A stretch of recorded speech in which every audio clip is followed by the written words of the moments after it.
morning, everybody, and welcome to the Monday Movie Memo, the morning after the Academy Awards ceremony. And if you're dragging a little bit this morning, it means that you probably stayed up until the very end to see 12 Years a Slave claim the Oscar for Best Picture.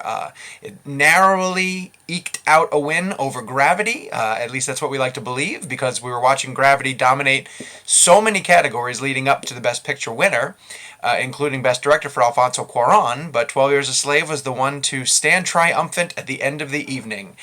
And it's one of the very few pictures to receive an Oscar at all. The magic number from last night is 5.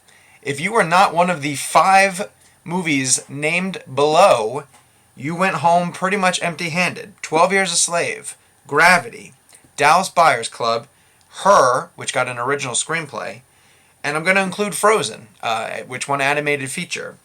Those 5 films pretty much dominated every category. Now, The Great Gatsby did pick up 2 tech nominations, and Frozen ended up getting Best Original Song in addition to animated feature.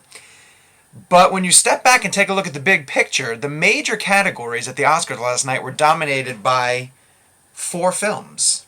12 Years a Slave, Gravity, which won a ton of technical awards, Dallas Buyers Club, which picked up 2 major acting trophies, and Blue Jasmine, which won for Cate Blanchett.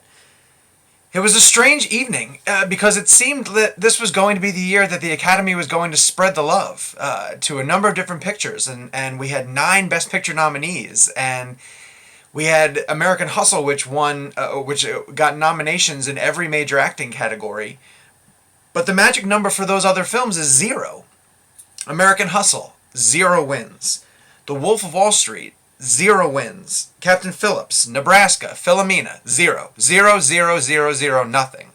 If you're not in the 4, and 5, I'll throw Frozen in there. If you're not in the 5, you left with a big goose egg, which is why I'm wearing my prize winner hat.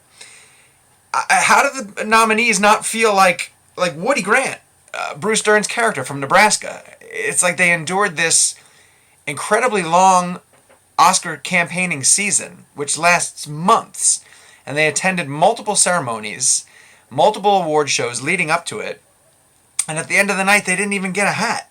They were just told, I'm sorry, you didn't win. You don't have the winning number. They got pizza from Ellen, but they left empty-handed, and I don't know what that says. There was no parity. There was supposed to be, multiple winners, but we ended up getting basically 4.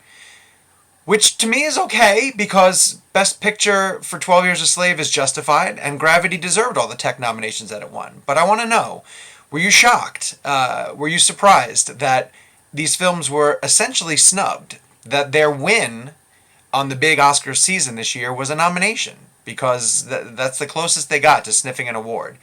We didn't get a Jennifer Lawrence upset of Lupita Nyong'o, and maybe we shouldn't have. We probably shouldn't have. We didn't get August Osage County. Meryl Streep or Julia Roberts weren't able to triumph in their different categories. American Hustle, thanks for coming. You didn't even get a costume Oscar. So I don't know what you did wrong. Well, I know what you did wrong. You weren't a very good movie.